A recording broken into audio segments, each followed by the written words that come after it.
famille des peuples.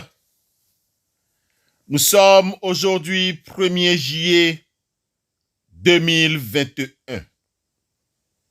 Premier jour du mois de juillet.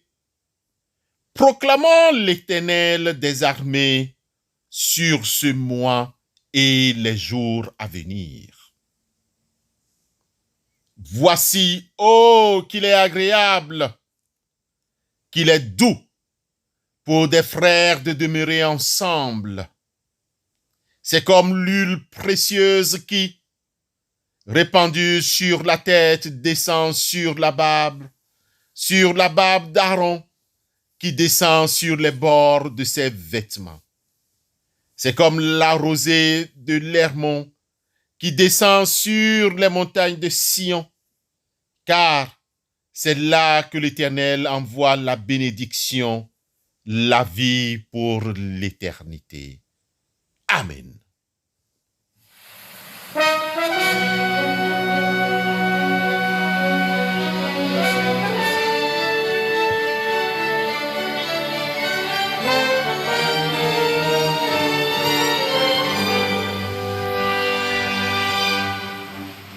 When the trumpet of the Lord shall sound and time shall be no more, and the morning breaks eternal, bright and fair. When the saints of earth shall gather over on the other shore, and the roll is called of yonder, I'll be there. When the roll is called of yonder, when the roll is called of yonder, when the roll is called of yonder, when the roll is called of yonder, I'll be there. Frères et sœurs dans la foi, ce matin, le 2e chapitre du livre des Actes des Apôtres, versets 42 à 47, retient notre attention. Actes chapitre 2, 42 à 47. Ils persévéraient dans l'enseignement des apôtres, dans la communion fraternelle, dans la fraction du pain et dans les prières. La crainte s'emparait de chacun et il se faisait beaucoup de prodiges et de miracles par les apôtres. Tous ceux qui croyaient étaient dans le même lieu et ils avaient tout en commun.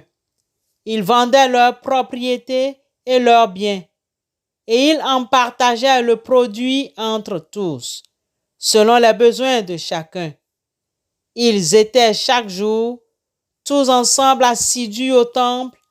Ils rompaient le pain dans les maisons et prenaient leur nourriture avec joie et simplicité de cœur, louant Dieu et trouvant grâce auprès de tout le peuple. Et le Seigneur ajoutait chaque jour à l'Église ceux qui étaient sauvés. Amen. Et le Seigneur ajouta chaque jour à l'Église ceux qui étaient sauvés. Famille des peuples, Luc, l'auteur des Actes des Apôtres, nous présente ce matin quelques éléments caractéristiques du bien vivre ensemble. 4 principes fondamentaux sont dégagés dans la communauté primitive de Jérusalem. Il s'agit dans ce texte biblique de 4 éléments. Le premier, l'enseignement des apôtres.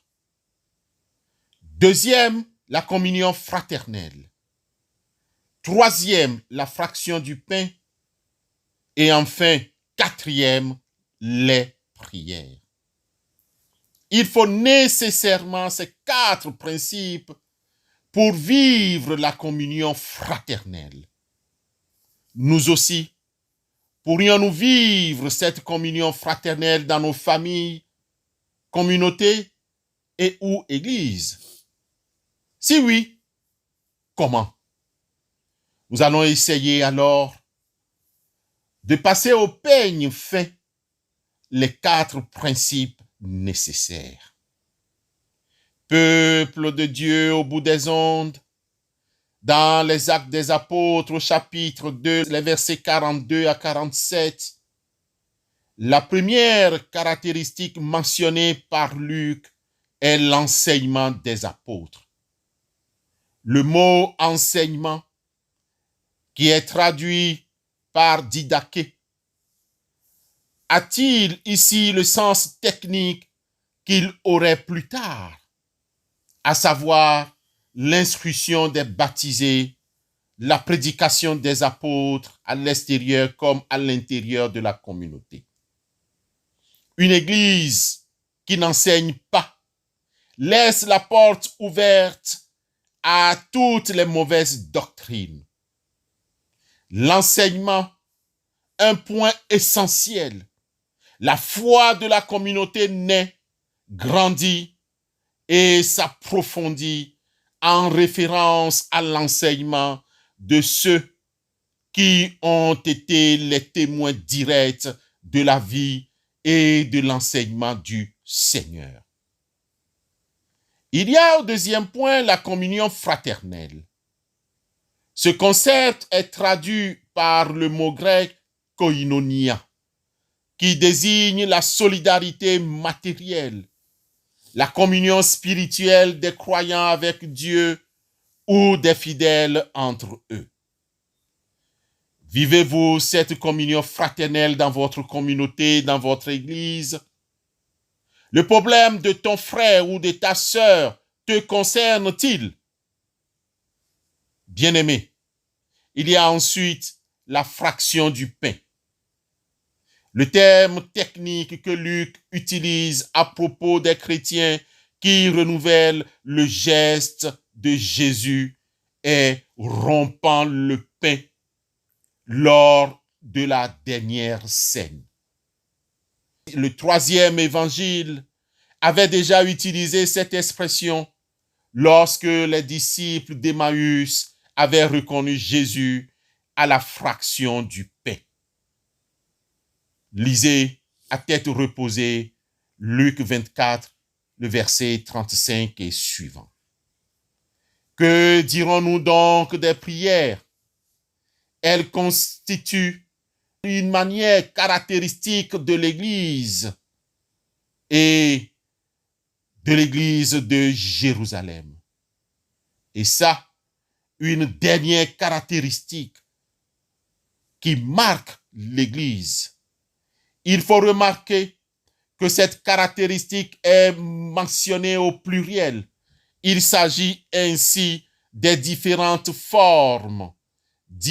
formes de prière pendant la réunion communautaire ou sola seule.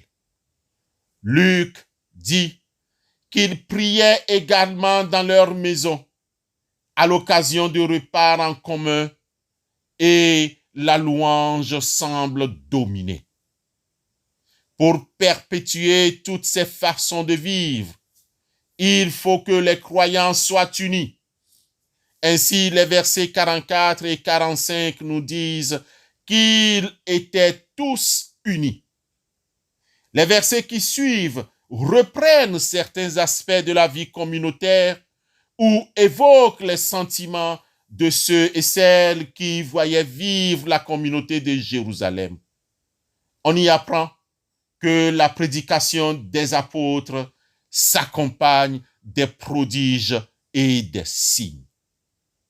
À l'application des modèles qui précèdent, il y a l'unité qui se fait sentir.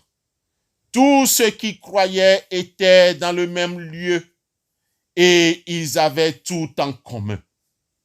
La suite de la présentation souligne avec force le motif de l'unité.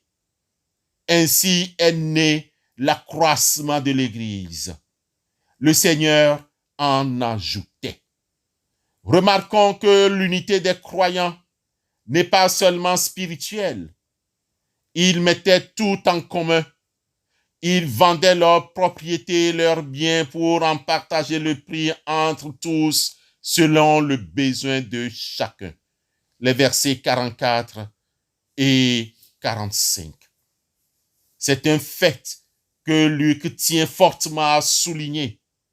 La communion ne peut rester seulement partagée purement, à un partage purement spirituel, mais qu'elle est aussi une dimension économique, le partage. Enfin, chers frères et sœurs dans la foi, il louait Dieu.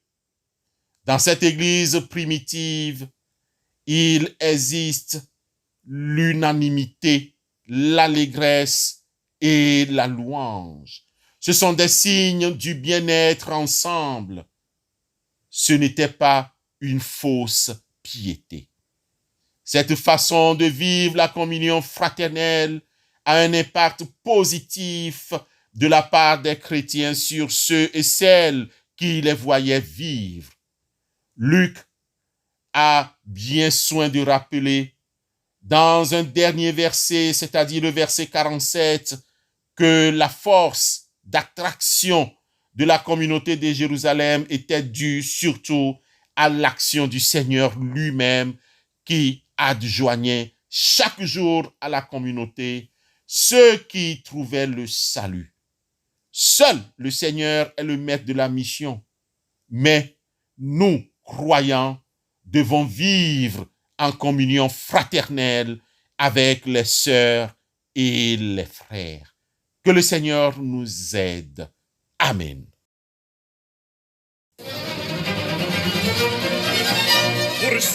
Poursuivons jusqu'au trépas, l'ennemi qui nous offense, qu'il n'échappe pas à notre vengeance. Poursuivons jusqu'au trépas, l'ennemi qui nous offense, qu'il n'échappe pas à notre vengeance. Poursuivons jusqu'au trépas, l'ennemi qui nous offense, qu'il n'échappe pas à notre vengeance. Qu'il n'échappe pas à notre vengeance. Poursuivons jusqu'au trépas, l'ennemi qui nous offense, qu'il n'échappe pas à notre vengeance. Poursuivons jusqu'au trépas, l'ennemi qui nous offense, qu'il n'échappe pas à notre vengeance.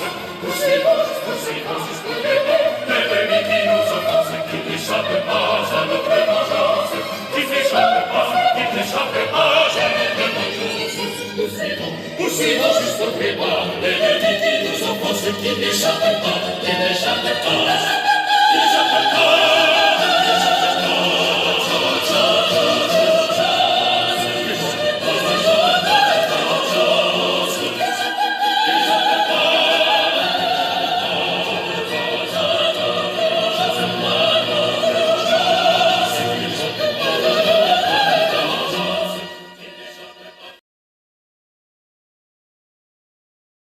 Prions Dieu. Seigneur Jésus,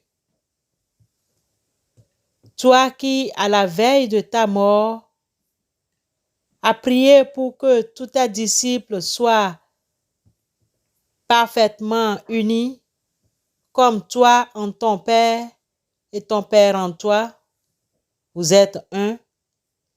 Donne-nous la possibilité de vivre dans l'harmonie de ta paix. Nous te soumettons les familles divisées pour une raison quelconque. Nous te soumettons les frères et sœurs qui sont dans l'impossibilité de s'accorder ensemble. Fais-nous ressentir avec regret l'infidélité des désunions. Donne-nous la possibilité de goûter les bienfaits du bien vivre ensemble. Brise en nous l'orgueil de l'indifférence, de méfiance et même d'hostilité mutuelle dans les groupes et les familles. Accorde-nous de nous rencontrer tous en toi, afin que de nos âmes et de nos lèvres monte incessamment ta prière pour l'unité des frères et sœurs et de toutes les familles. Comme tu le veux, Seigneur, nous prions d'incliner les cœurs durs, car tu es le Dieu qui sait incliner les cœurs du roi. Nous te présentons les familles en deuil, ceux qui ont perdu leur être cher, ceux et celles qui s'apprêtent aux obsèques d'un des leurs. Seigneur, en toi est l'amour parfait. Fais-nous découvrir le chemin des retrouvailles qui nous conduit à l'unité dans l'obéissance à ton amour et à ta vérité. Amen.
Recevons la bénédiction de la part du Seigneur.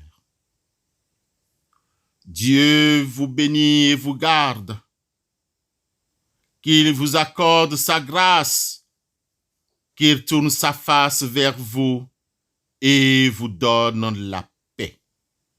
Amen et bonne journée à vous tous.